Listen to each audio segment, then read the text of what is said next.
Alright, so minsan akala mo walang opportunity. Pero meron. You just have to spot the opportunity sa buhay. Right? So, Positive Day Delivers, this is Dr. Gigi Sunga from My Change Project. Magandang umaga sa lahat ng delivers natin. And sa first time po tayo mapanood sa YouTube channel, thank you very much. Please subscribe, click mo na po yan, Doc Gigi Sunga. Alright, so spot the opportunity. Misa kasi kala natin sa buhay natin, wala tayong opportunity. Di ba lagi natin narinig sa mga tao, wala kasi akong opportunity dito eh. Kaya madami nag-abroad, lumuluwas, nagpunta sa ibang lugar, di ba? Sasabihin kasi nila sa sarili nila, I have to leave this place kasi wala akong opportunity. Pero ang tanong, wala nga bang opportunity? O hindi mo lang naispatan? Alright? So, pero bago natin ituloy yan, ang ating atang lecture ngayon, kasi inspired tayo. Dahil, una-una, nakabook na tayo sa Hong Kong. So, see you. Tuloy na tuloy po tayo sa Hong Kong sa lahat ng delivers natin. Ang requirement lang po pag-attend nyo is yung receipt. Kung sa akin nagpadala ng pera for registration. Okay? And, yeah, so, if you want to advertise your business sa mga taga Hong Kong, so, kontakin nyo lang po ako sa aking FB account, Gigi Sunga.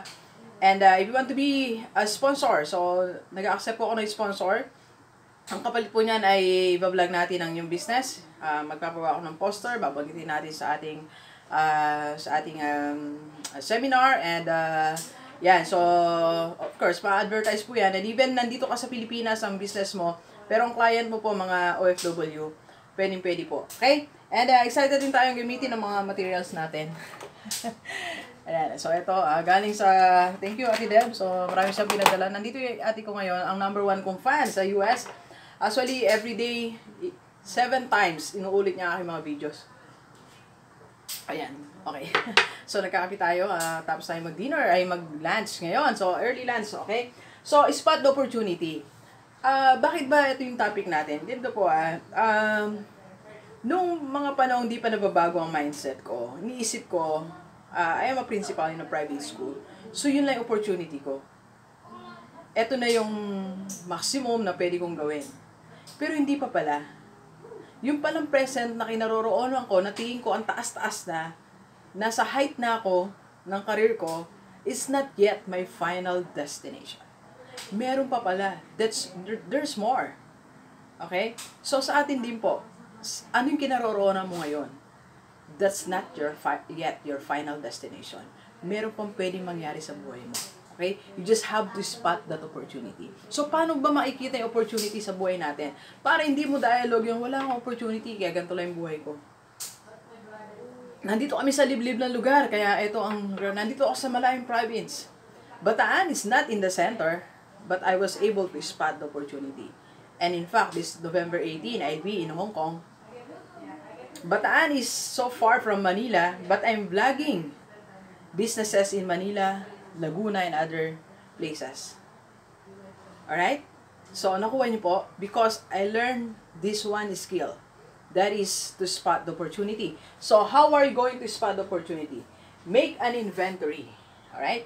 You sit down and get your notebook. Like ko ito ina-advise sa lahat ng mga delivers natin, sa lahat ng mga nanonood, always have your journal, your notebook. This one, ito po, ito po yung aking business journal. I'm sure yung iba sa inyo na nanonood nito, nakita nyo to last January. Ipinakita ko po sa inyo. So, nandito lahat ng plans ko. So, I started with my, seminar tayo, my YouTube channel. Alam niyo ginawa ko sa YouTube ko? December 31, ang kinita ko pala po noon ay $253, 1,651 subscriber, 247 views. Okay? So, in less than a year, would you believe kung gaano na po kalaki ang kinita ng YouTube natin? So, baka hindi pwedeng i-reveal pero malaki po siya dito. Ilang beses na laki. And I have now my subscriber, more than 40,000. My views, almost 5 million views. This is the secret, one of the secrets. Ayan, nagsulat po ako dito. Mula January 14, sinulat ko na siya. These are the pages. Number of views, number of earnings, number of subscribers. Every day. Every day. Hanggang dyan, kanina. Alright? So, I earned for today $46. Diba? So, it's important that you have your journal. But that's not my topic. Pero mahalaga po siya na meron tayo. Okay? So, make an inventory of yourself. Get your notebook. Kaya napasok ang notebook. Pangalanan mo siyang my business notebook or my business journal. Okay? Then, make an inventory of your friends. Alright? So, ibigay natin. Marami naman tayong choices, no? Marami tayong marker. And these are organic markers. Wow. So, mag-red tayo. Make an inventory of your friends. Alright? So, sino ba yung mga friends mo? Yung mga friends mo na yan, if you have 10 friends or 20 friends, yung 20 na yan, I'm sure, merong madadalang opportunity sa'yo. Okay? Meron silang magagawa sa buhay mo. Yan 20 na yan. You just have to make a constant communication, widen your network. Okay? So, it's just like identifying, paano ko ba to? Paano ba kami magpa-partner nito? Okay? Paano ba kami magiging partner? Like now, meron ako isang vinlag na isang business. Actually, banggitin ko na kasi sa mga sponsors natin. Franchise Philippines. Hello, Franchise Philippines. Thank you for sponsoring my seminar sa Hong Kong. And sponsor din natin, IMG. Yan. And sponsor din natin, MJ7 Turmeric. Yan, ginger, MJ7 turmeric and ginger. So, eto kung gusto niyo po magkaroon ng business, so start your own business, taga Laguna po sila, kontakin niyo lang ako at magkakaroon kayo ng very good source of income dito. Okay? So, yan po ang ating mga sponsors. Okay? So, yung sinasabi ko po sa inyo, yung mga yan, okay, na-meet ko lang sila one time. Okay? Then, nag-textan, gano'n, nagkumustahan. So, ngayon, they are giving me opportunity. Yung isa po, MJ7, is now my partner, business partner. So, I'm there. Meron tayong ginagawa sa kanilang company. IMG is also now my partner. Okay? So, they are, some members po are organizing my event sa Hong Kong. And, yung isa naman, naging sponsor ko pa. So, ibig sabihin, mula sa lista ng mga kaibigan mo, sino dyan ang pwede mong makapartner sa isang business, sa isang investment? Make an inventory. Isa dyan, merong isang dalang opportunity for you. Okay? You sit down, mag-coffee kayo, pag-usapan nyo, diretsahin mo na, ano ba pwede natin gawin? Di ba? One time, nakipag-usap ako, classmate ko no college, nag-usap kami ngayon, ang dami namin palang pwedeng gawin ngayon, right now. May mga business plans kami na mag-partner kami. Di ba? Hindi ako lumayo. Nandito lang sa circle ko. Right? So, second, analyze what you can do. Easy or easily. Okay? Ano ba yung bagay na madali mong nagagawa na yung iba, hirap na hirap? For example, in my case, madali sa akin maging speaker, magsalita sa harap, may crowd. Okay? Last week, may seminar tayo, team building ng Madang Christian School. November 2, meron tayo sa Mosatile Center, sa Olonga po ang ating venue, may seminar tayo. And this November, marami tayong seminar. So, what I'm trying to say is, it's easy for me. Okay? Sa iba, mahirap tumayo, di ba? Tumayo pa lang, nahirapan na silang magsalita. Pero, for me, it's so easy. So, that's my opportunity. You convert that's your strength. Convert that to opportunity. Okay? So, pwede kang madagdagan ng source of income mo dyan, ma-develop pa yung skill, di ba? So, make an inventory. Ano yung mga kaya mong gawin? Baka madali sa'yo mag-organize ng event. You can be an event organizer. Madali sa'yo mag-spot ng mga scene na dapat, yung mga anggulo, di ba? Baka you can be a professional photographer.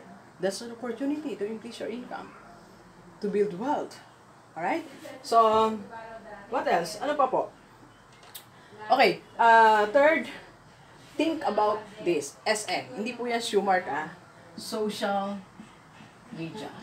Okay, so medyo mainit lang po. Lagyan natin. Pasensya na po, Yeah, pasensya na. Hindi na tayo nag-cut. Para diretso na po to. Okay, try to think about social media. Diba? Ang social media now is, for me, is one of the greatest gift na may enjoy ng mankind, na may enjoy natin. It's a gift. Imagine mo, nakakapag-promote ka marketing na sarili mo, ng business mo, ng sarili mo, nakakapag-build ka ng brand without paying. Or kung nagbabayad ka lang, very minimal. But Facebook is free. YouTube channel is free. Hello? Di ba? So, everything is free. You just have to maximize. Anong opportunity meron ka dyan? Anong opportunity yung makukuha mo sa lahat ng tao may hawak ng cellphone? So, grab the opportunity. Baka pwede kang mag-announce dyan. Di ba? Pwede kang magbenta sa online. Pwede kang gumawa ng sarili mong brand from that. Okay?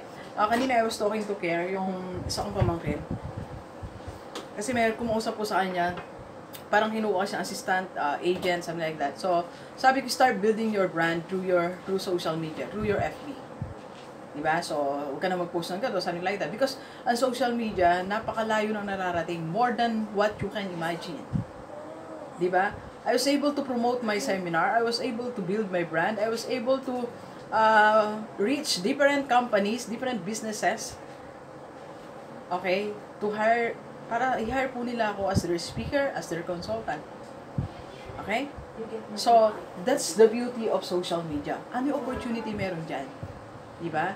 Lagi mo na mahawak cellphone mo, diba? I-maximize mo na yan. Baka diyan ka pa yumaman, diba? Diyan madagdagan ang income mo. So, anong pwede mong gawin sa cellphone mo? You convert your cellphone from liability to asset. Na-discuss na natin asset and liability, di ba? So, it's an liability. Kung paano mo lang hawakin, walang nangyayari sa buhay mo. But, okay? Kung magbibigay siya sa'yo ng income, that's an asset. That's an asset. Okay? So, it's an opportunity. Spot that opportunity. Alright, so, delivers. Tatlo lang yan sa mga marami natin pwedeng gawin, ha? Tatlo lang sa mga bagay na pwede natin gawin. Okay? Na pwedeng, ibig sabihin, we can spot your opportunity to build your wealth. Alright? So, please share this video sa lahat ng kaibigan natin, OFW. At kahit dito sa Pilipinas. And see you, Hong Kong, November 18. Alright? So, thank you very much, Delivers. Enjoy the rest of the day. And, let's go, let's go!